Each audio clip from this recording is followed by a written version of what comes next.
2021-এর বিধানসভা নির্বাচনে রাজ্যে 200 আসনের লক্ষ্যমাত্রা নিয়ে ঝাঁপিয়েছিল বিজেপি, কিন্তু শেষ পর্যন্ত তাদের আসন কিন্তু আটকে যায় 77-এ। এবং তারপরেই দেখা যায় বিজেপিতে কিন্তু ডামাডোল তৈরি হয়ে যায়। তার কারণ আমরা জানি রাজ্য সভাপতি দিলীপ ঘোষকে সরিয়ে দেওয়া হয় এবং বসানো হয় সুকান্ত মজুমদারকে। এবং তারপরেও বিজেপিতে যে ভাঙন শুরু হয়, একের পর এক বিধায়ক দল ছেড়ে তৃণমূল কংগ্রেসে যোগদান করেন। পাশাপাশি আমরা দেখেছি যে বিভিন্ন যে ইস্যু, সেই ইস্যুতেও বিজেপি কিন্তু সেভাবে রাজনীতিটা বা আন্দোলনটা গড়ে তুলতে পারছে না। যদি বলা হয় রাজ্য সরকারকে কিছুটা বিরক্ত করে চলেছেন একমাত্র রাজ্যের বিরোধী দলনেতা শুভেন্দু অধিকারী। অর্থাৎ সেইখানে দাঁড়িয়ে বিজেপিতে একটা যেন কাটা ঘায়ের যে তৈরি হয়েছিল, সেই ঘায়ে কিছুটা হলেও এবারে নুনের ছিটেটা দিয়ে দিলেন রাজ্য বিজেপির সভাপতি সুকান্ত মজুমদার। কেন বলছি কথা? সব কিছু আলোচনা করবো আজকের এই ভিডিওতে। নমস্কার, আমি সত্যজিৎ পাল। 2021 বিধানসভা নির্বাচনের পর যদি আমরা দেখি বঙ্গ বিজেপির অবস্থা, তো সেখানে দেখা যায় ছন্নছাড়া একটা ভাব কিন্তু দেখা যায়। তখন একদিকে সুকান্ত মজুমদার, একদিকে শুভেন্দু অধিকারী, একদিকে দিলীপ ঘোষ। ফলে এই বিজেপিতে একটা কিন্তু ডামাডোলের পরিস্থিতি তৈরি হয়েছে। ফলে স্বাভাবিকভাবেই বহু বিজেপির নেতাকর্মী কিন্তু বসে আছেন, বসে গেছেন, কেউ দল ছেড়েছেন। সেই ছন্নছাড়া ভাব কিন্তু এখনও ঘুরে দাঁড়াতে পারি যদি দেখা যায় টাইম লাইনে কিছুটা শুভেন্দু অধিকারী, রাজ্যের বিরোধী দলনেতা, তিনি কিন্তু বিভিন্ন ইস্যুতে বিধানসভার ভিতরে, বিধানসভার বাইরে রাজ্য সরকারকে বারবার বিরক্ত করে চলেছেন। এবং আমরা জানি তিনি যে একজন আন্দোলন করা রাজনীতিবিদ, তার কিন্তু প্রমাণ দিচ্ছেন বারে বারে। এবং যার ফলে অন্য বিজেপির নেতারা কিছুটা হলেও আড়ালে চলে যাচ্ছেন। কিন্তু যার ফলে এই বিজেপিতে ডামাডোল যেন পরপর বেড়েই চলেছে। গত লোকসভা নির্বাচনে আমরা দেখেছি প্রার্থীদের কিন্তু বিপুল ক্ষোভ ছিল। 2024 লোকসভা নির্বাচনে দিলীপ ঘোষকে মেদিনীপুর আসন থেকে সরিয়ে আনা হয়। পাশাপাশি যে প্রার্থীর নির্বাচনগুলো হয়েছিল, সেগুলো যেন কোথাও যেন একটা বিজেপিতে ছন্নছাড়া ভাবটি প্রকট করে তোলে।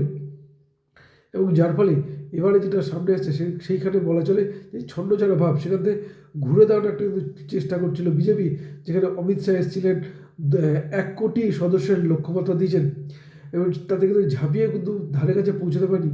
তা সত্ত্বেও বলা চলে শুভেন্দু অধিকারী বিশেষ করে বাংলাদেশে হিন্দু নির্যাতন নিয়ে আন্দোলন করে বিজেপিকে যে নতুন দিশা কিন্তু দেখাতে পেরেছিলেন। ঠিক তার উপর ভর করেই বিজেপিতে সদস্য সংগ্রহের গতি কিছুটা হলেও বেড়েছে। এবং সেখানে বিজেপি যে সাংগঠনিক বৈঠক, সেই বৈঠকে গতদিন আমরা দেখেছি শুভেন্দু অধিকারী ছিলেন না এবং তা নিয়ে মন্তব্য করতে গিয়ে শুভেন্দু অধিকারী এক কথায় সুকান্ত মজুমদার বলা যায় বিজেপিতে যে কাটা ঘা ছিল, সেই কাটা ঘায়ে নুনের ছিটাটাই দিয়ে দিয়েছেন। এবং তিনি বলেন যে বিজেপির কর্মসূচিগুলো অনেকটা সময় ধরে চলে, হয়তো শুভেন্দু অধিকারী কমফোর্ট মনে করেন না।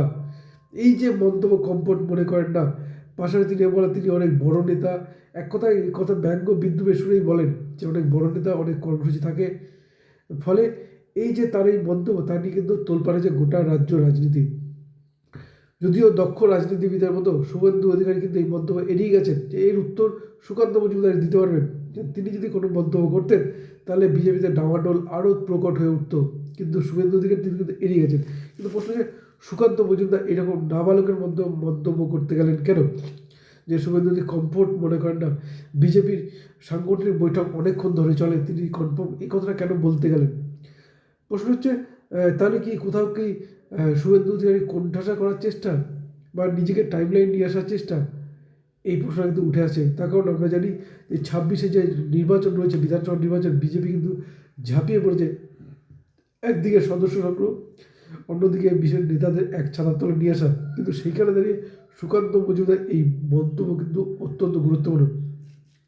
কারণ আমরা জানি কেন্দ্রীয় নেতৃত্বের কথা যদি জানি, শুভেন্দু অধিকারীকে কিন্তু যথেষ্ট গুরুত্ব দেয় কেন্দ্র। এবং বিভিন্ন জনসভায় যেখানে সুকান্ত মজুমদার, শুভেন্দু অধিকারী থাকেন, সেখানে অমিত শাহর মতো নেতারা কিন্তু বলতে বাংলার লোকপ্রিয় অর্থাৎ জনপ্রিয় নেতা শুভেন্দু অধিকারী তাকে কিন্তু এইভাবেই সম্বোধন করেন। তো এইখানে দাঁড়িয়ে সুকান্ত মজুমদারের এই মন্তব্য কিন্তু অত্যন্ত গুরুত্বপূর্ণ। শুভেন্দু অধিকারী বলেছেন তিনি মেদিনীপুর যে স্যালাইন নিয়ে যে কর্মসূচি চলছে, সেখানে আন্দোলনে তিনি ছিলেন জুনিয়র ডাক্তারদের সঙ্গে। ফলে সে এই কথা বলে সুকান্ত মজুমদার এড়িয়ে দিতে পারতেন যে শুভেন্দু অধিকারী একটা কর্মসূচি ছিল, শিডিউল করা ছিল, যার জন্য তিনি আসতে পারেন, এরকম কিছু বলতেন। তা না বলে তিনি বলে দিয়েছেন শুভেন্দু অধিকারী কমফোর্ট মনে করেন না, যা নিয়ে কিন্তু তোলপাড় রাজ্য রাজনীতি। রাজ্যের শাসক দল তৃণমূল কংগ্রেস এই লুফে নিয়েছে এই কথা এবং পাল্টা প্রতিক্রিয়া দিয়েছে। বিভিন্ন দল, শুধু বিভিন্ন দল ছেড়ে দিন, বিজেপির অন্দরেও কিন্তু ব্যাপক একটা অস্থিরতা তৈরি হয়েছে যে কীরকম মন্তব্যটা করতে গেলেন শুভেন্দু অধিকারী। তাছাড়া আমরা জানি রাজ্যের একটা বড় অংশের ভোটার যারা কিন্তু কোনো রাজনৈতিক রং দেখেন না, যারা কিন্তু রাজ্য সরকারের যে দুর্নীতি তাতে বিরক্ত, অর্থাৎ তাদের পরবর্তী যে অর্থাৎ শক্তি বলা যেতে পারে, যা ভরসার জায়গা সেটা কিন্তু বিজেপি। কিন্তু সেই বিজেপিতেই এইরকম যে ডামাডোল হয়ে থাকে, যে রাজ্য বিজেপি সভাপতি রাজ্যের বিরোধী দলের জায়গায় এইভাবে বলে বসেন, তা কিন্তু বিজেপিতেই আরও যে ফাটল, তো সেই ফাটলটা আরও প্রকট করে তুলবে, যার ফলেই বলা যেতে পারে বিজেপির যে অন্তরে যে কাটা ঘা, সেই কাটা ঘায়ে নুনের ছিটেটাই দিয়ে দিলেন শুভেন্দু অধিকারী। শুভেন্দু অধিকারী সুকান্ত মজুমদার। শুভেন্দু অধিকারী এই ঘটনা এড়িয়ে যাওয়ার জন্য কিছুটা হলেও বিতর্ক থেমেছে, কিন্তু বিতর্ক থামেনি, কারণ ওই যে কমফোর্ট মনে করেন এই কথাটা গোটা বাংলায় তোলপাড় হয়ে যায়। এখন দেখা যাক পরবর্তীতে কী হয়। কেন্দ্রীয় নেতৃত্ব এর বিরুদ্ধে কোনো স্টেপ নেয় কিনা, কোনো পদক্ষেপ নেয় কিনা, তারপরে কিন্তু নির্ভর করছে বঙ্গ বিজেপির পরবর্তী অবস্থা। দেখা যাক কী হয়, সেদিকে আমাদের নজর থাকবে, নজর রাখুন আপনারা। ধন্যবাদ, ভালো থাকবেন সবাই।